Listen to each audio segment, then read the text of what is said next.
Someone told me a long time ago when I started, said, if you walk into a dining room and it's full and you're in there and people are laughing and they're sharing food off of each other's plates and they have drinks in front of them and it doesn't kind of give you a lift and a bounce in your step, you're in the wrong business. Get out.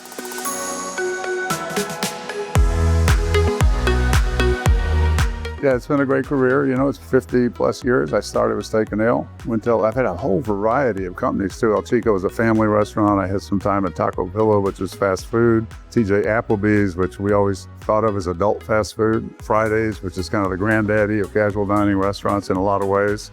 Longhorn. And then Red Lobster, which is probably along with Fridays. I think it started in 1964. And then Darden. And I've just been lucky, and it's been a great career. I've had leadership positions one way or another in all of those companies.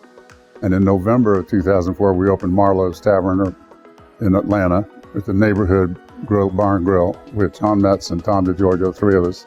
We have 21 of those today, so it's been fun growing that and seeing them grow. And then I got restless. I'd stopped being on boards. I was here in Sarasota much more. And I said, I'm getting restless, and so we opened a barbecue place. And I've loved it all. It shows what the breadth of the industry and the success that people can have if you work hard and you keep in mind what it is you're there to do and act that way. To be successful in the industry, I think it takes being an honest leader. And what I mean by that is working on behalf of whatever business it is you're working on. And I think it applies to all businesses. I mean, you look at brands that do well, they're brands that stand for something and deliver it. They're brands that actually come through, they can be trusted.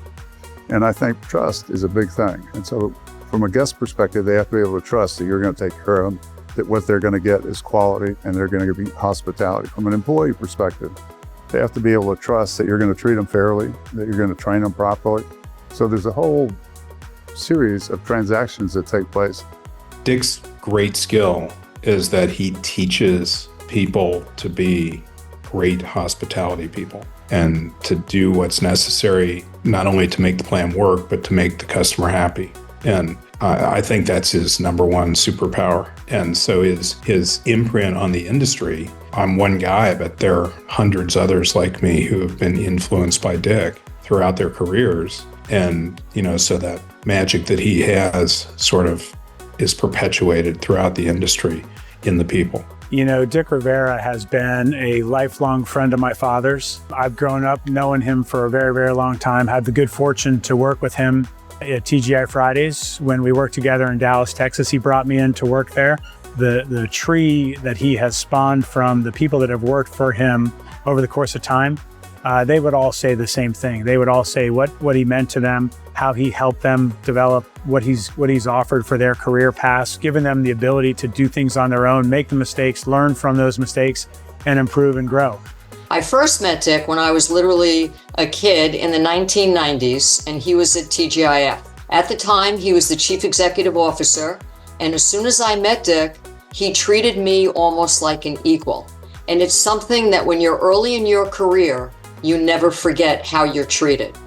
I was actually to have the privilege in 2001 to be the recipient of the Women's Foodservice Forum Trailblazer Award. It was one of the first awards I was ever to receive. As many people can appreciate, I was extremely nervous standing in Dallas in front of like 1,000 people. Dick gave me that award, but he also spent time with me in anticipation of my going on stage. And he explained to me that for what I was being honored for, I had earned it, and I should feel proud and tell my story. The humility that he showed, the kindness, the strategy that he helped me kind of garner in my mind's eye, to have the confidence to go in front of people, many of whom I didn't know, is something that I will forever be really in his debt for. This Lifetime Achievement Award is absolutely going to a terrific person. He has been so dedicated to the industry. He's worked tirelessly for his home state and also for the National Association. He has invested his own time and his own money in being a part of a restaurant business in multiple ways. And when you think about how many thousands of people he has helped grow their careers, he's still a restaurant owner today. I just can't think of anybody who deserves this more.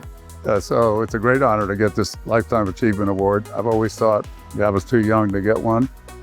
Maybe this time it's right. I don't know. Maybe I've got more to do. I've had a great career and I've met sensational people. It's always been fun. It's always been rewarding. I'm happy with what happened and I'm happy with where we are.